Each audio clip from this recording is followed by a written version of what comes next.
Yes. Right. Nearly there. Are we there? Can you see? I Yes, see I a can map. see.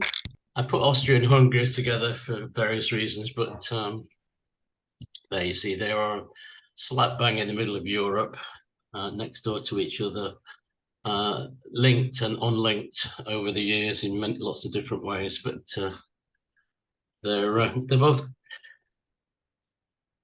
about the same size, actually, roughly the same size, and with similar populations, slightly under 10 million. So they have some similarities apart from being neighbours, sometimes friends, sometimes enemies. But here we have a gentleman called Laszlo Biro, I think his name is, who invented the ballpoint pen he patented it in 1938. So we all know what a biro is, and this is the gentleman who was born in Budapest.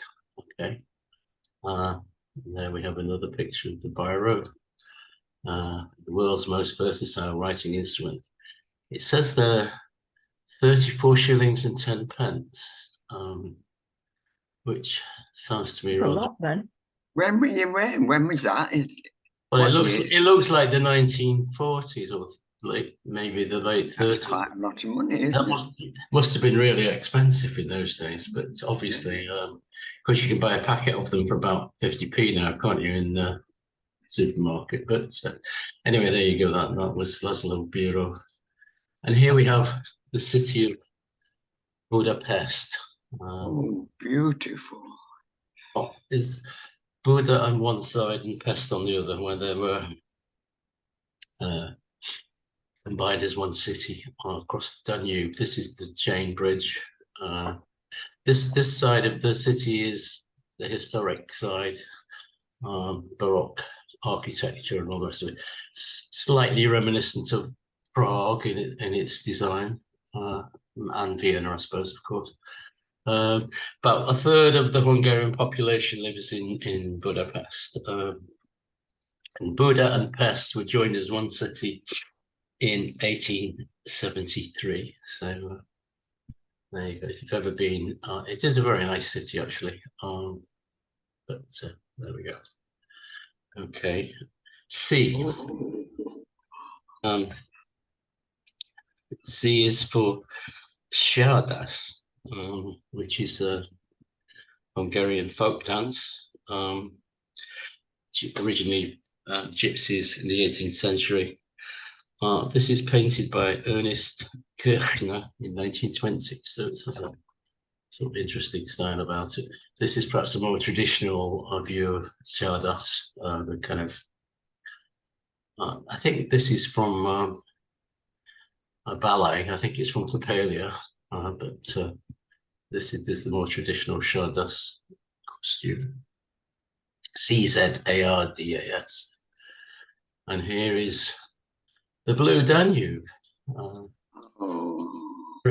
Very blue in this particular. It's the second longest river in Europe.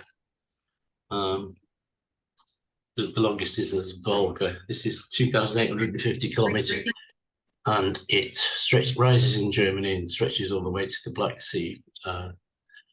Traveling, it's pretty expensive. There's one of those cruises that you see advertised on telly every 5 minutes that goes all the way down the Danube. But there you are.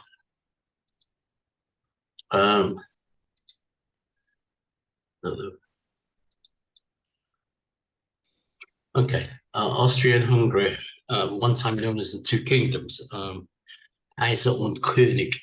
They were joined together from 1867 to 1918 and known as the dual monarchy. So they had courts in Vienna and in Budapest, and the powers that be used to move between the two. Stretches back to the days of the Holy Roman Empire. It's just a kind of F. Oh, I love him. He's my favourite detective. Okay, well, his name is Peter Falk, who wasn't born in Hungary, but he's got Hungarian parentage. And you remember him as Colombo, of course. And there is a statue of him in Budapest. Oh gosh, that's good. That's Katrina's parents are Hungarian, Yeah. and that's where she went for her holidays. They have a house in Hungary. Is that him? That's Peter Falk, yeah. Oh, isn't that wonderful? Yeah, so I mean, the statue. Yeah. okay. G is for well, what's this for? Goulash. Goulash, yeah, Goulash. which is a traditional Hungarian meal. It's either a soup or a stew, depending on how good a cook you are, I suppose. Meat and vegetables, paprika, and sometimes noodles and things, but quite spicy, but very tasty. Who's this? Anybody know who this is? Is that Houdini? Yes, it's Harry Houdini. He was born in Budapest in 1874. He moved to America to find fame and fortune, but he was actually born in Hungary. He's died in 1926, which is surprising considering some of the things he did that he lasted that long, really. But died aged 52. Who's this, Bill? Yeah, Joseph Haydn. Yeah, 1732 to 1809. Involved in the developments of chamber music, operas, string quartets, oratorios. He wrote 106 symphonies. There you go. And he was around when the young Mozart arrived, and he was a big fan. This is the city of Innsbruck, which is the I've never been there. I don't know where it looks very nice, actually, but capital of the Tyrol. Yeah. So it's obviously it was a mixture of imperial and modern architecture. So, but with the backdrop of the Alps, Tyrol population 300,000 plus. It's popular skiing in the winter and hiking and just general tourism in the summertime. Yeah, this is not P, it's J. Joseph Pulitzer, 1847 to 1911. Politician, newspaper publisher, leading Democratic congressman in America. Moved to America when he was a young man. The Pulitzer Prizes originally were issued for journalism and letters in general, but they have various categories now. Some of the famous things that have won the Pulitzer Prize are Gone with the Wind, To Kill a Mockingbird, The Diary of Anne Frank, Aaron Copland's Appalachian Spring, poetry, Sylvia Plath and Robert Frost. So here we go. Prestigious prize. Okay, this man looks like he's in a straitjacket, but he's actually Gustav Klimt. Yes. And 1862 to 1918, famous Australian artist, symbolist, quite fond of the female figure, but I quite like this painting, which probably not the kind of thing that you see very much. It reminds me of a little bit of Surat, that kind of thing, but yeah. I like the colours. This is perhaps the more traditional, most famous. Oh yeah, it's beautiful. Famous the use of gold and strong colours and stuff. Franz Liszt. This is quite a modern-looking face, that, isn't it? He looks like a 1970s type of person. But anyway, he was born in 1811. He died in 1886. Composer, pianist, teacher, conductor, famous in the musical world. And this is his house in Budapest, which you can go around. See right in there he is at the piano as an old man. This is not a very good picture, I'm sorry. It's the Lipizzaner horse. Lipizzaner horses. Yeah. Spanish riding school in Vienna. If you walk around the city, you can see them around the city training the horses every day. They are grey horses, strong, powerful horses, and they do lots of displays and things that you can go and see every day in Vienna. Both Amadeus Mozart, 1756 to 1791. You know all about him anyway, but he died at the age of 35, relative pauper, buried in a pauper's grave. But he wrote 800 works of music in his 35 years, from being a child genius to being buried in a pauper's grave. Suppose nowadays royalties, I don't know where the royalties go, but kind of, you know, quite frightening to think how much he would have made if he'd lived to an older age. But there we are. Everywhere you go in, certainly in Vienna and Salzburg, you can buy Mozart chocolate, which is Graham, interestingly, in Salzburg, it's the only McDonald's in the world where you won't see the big M, because there was they didn't want to have an M in Mozart's town. Yeah, so because it clashes with the Mozart thing. Yeah. The chocolate thing. Yeah, that's right. Yeah. The chocolate thing. Yeah, McDonald's agreed. Yeah. All right, I'm going to go and sing in Salzburg in November. Ooh. Oh, yeah. Yeah, very good. Yeah. Well, Enjoy. Go to McDonald's. yeah, go in. I'd rather have the chocolate myself, but there you go. It's okay. I just put this in for weirdness, really. Myling, which was if anybody remembers the movie, but Sherry. the sad tale of Crown Prince Rupert, who's the son of the emperor,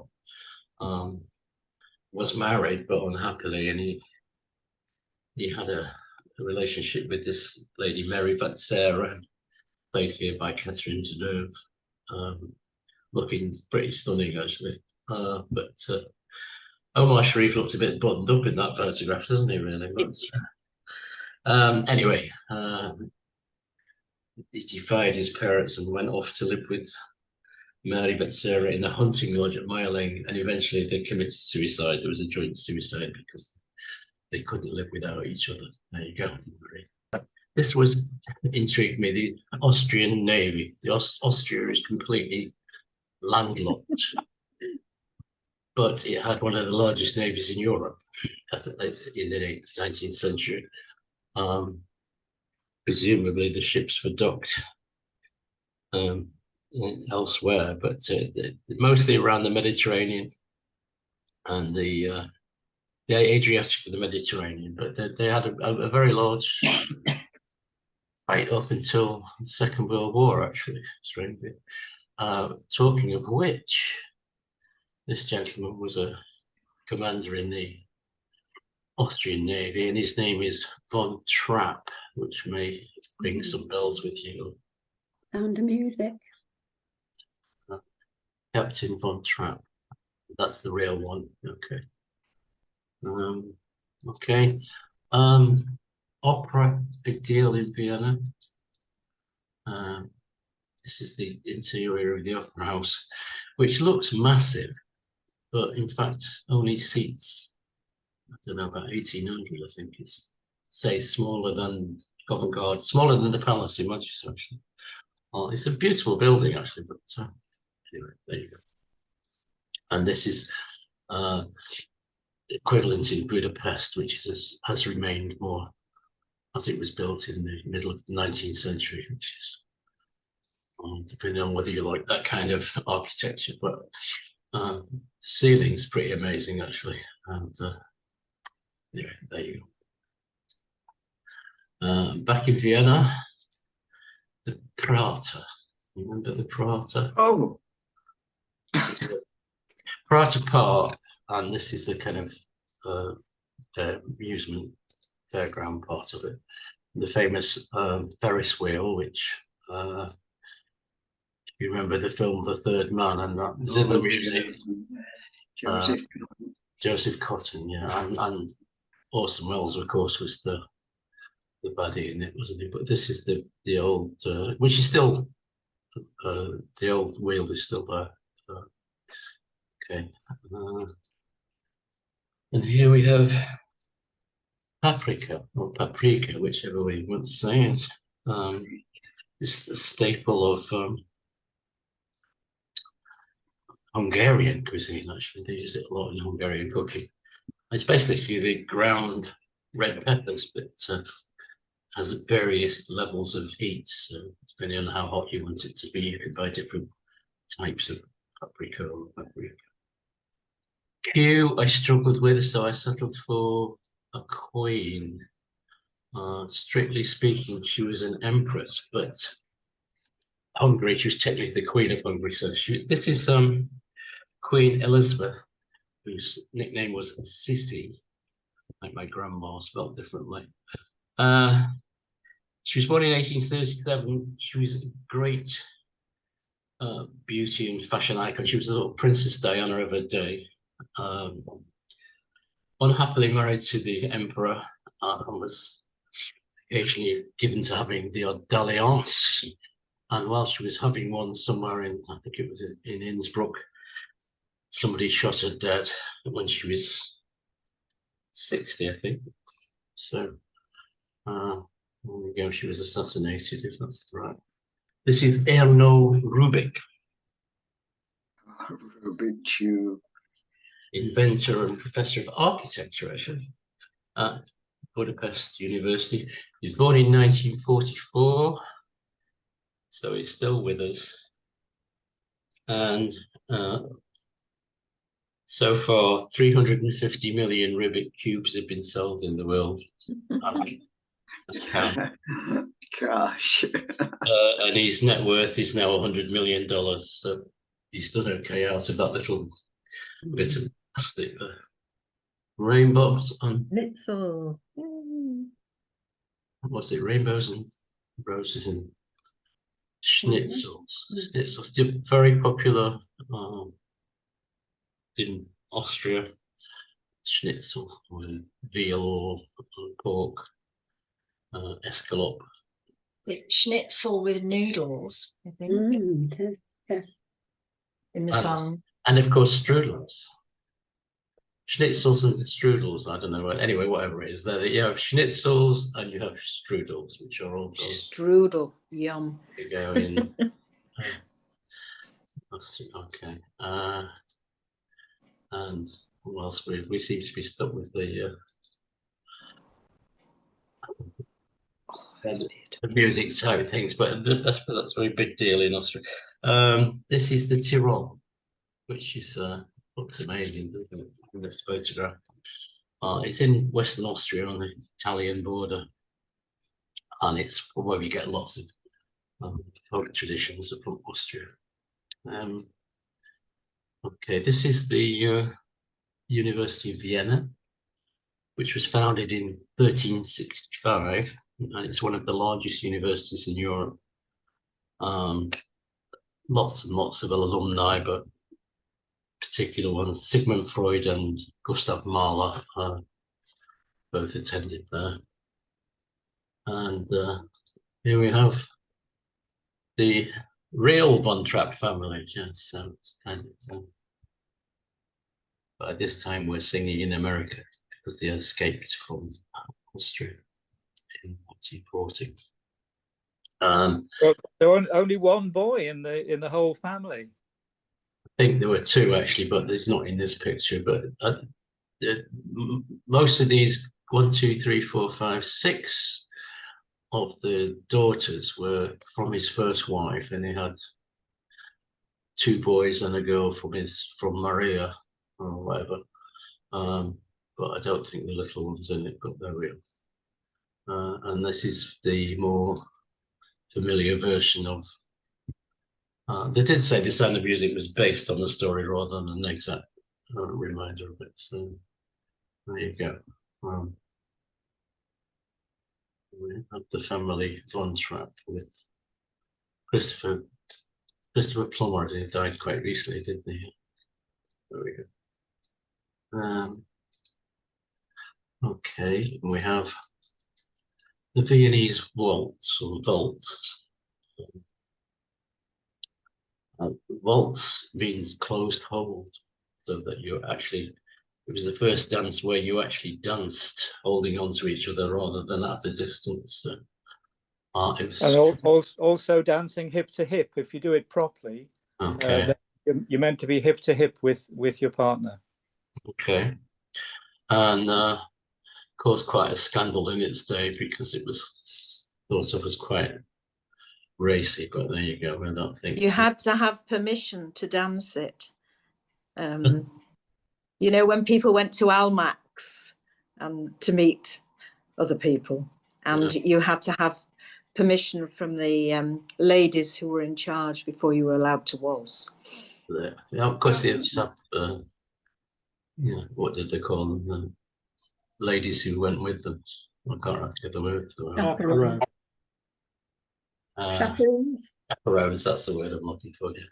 But there were 3 aristocratic ladies in charge of Almack's, and you could only go if you were approved by them. And then you could only do certain dances until they sort of gave you a nod and introduced you to a partner. Yeah. Anyway, here is the dance, the waltz king himself, Johann Strauss II, in 1825 to 1899. So his statue stands in one of the parks in Vienna. Okay. When I was dancing on the cruise ships, I had to be careful because I had to dance at a distance doing the waltz. So because of the hip to hip thing, so it actually ruined the dance because you can't waltz properly without actually joining at the hip. You weren't allowed to do that. Well, it was at the discretion of the ladies' husbands. What happened to feminism? Anyhow, come on. I couldn't find anything in Hungarian beginning with X. So if Hungarian dictionary words start with X, all they have are words transported from other languages. Sorry, Sandy, I'm keeping you awake. No, I didn't sleep very well last night, so You look good. yeah. So I missed X out. So there we have. If you want to do a yodeling course, you can go to Austria, and yodeling used to be very popular in the early 1960s. There's lots of hit records of it. Was it Frank Ifield and people like that? She taught me to yodel AAT, but there you go. Anyway, if you want to go yodeling, you can go to Austria. And here is the fabulous Zsa Zsa Gabor, born in Budapest in 1917, and she died in 2016, so she was 99. I think she kept changing her age as the years moved on, but Love the frock. Yeah.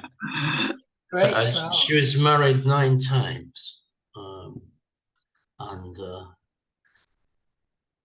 I mean, I don't know. She was in a few bits and bobs of films, but I don't think she was ever kind of that. She seemed to survive by getting married, and she kept marrying ex-princes, and she married the guy who built the Hilton Empire, didn't she, and all the rest of it. But anyway, there you go. That she was quite a character. So I think that brings me to the end. Actually, I've tried to avoid politics. This is only kind of a light-hearted thing. There are lots of things about Austria and Hungary and Germany and Russia and all the rest of it that could have been mentioned, but this is only a kind of a Oh, light. that was a wonderful mixture. Well, Thank you. Oh, that was No, it's lovely. brilliant. Brilliant. I Yes. love this stuff. It's so that I've been writing it all down as well. Oh, it's fantastic. Oh, Yeah. And that you was know, a lovely. yeah, the origin of yodeling is again communication between from Switzerland handed over, but apparently it originated in Africa.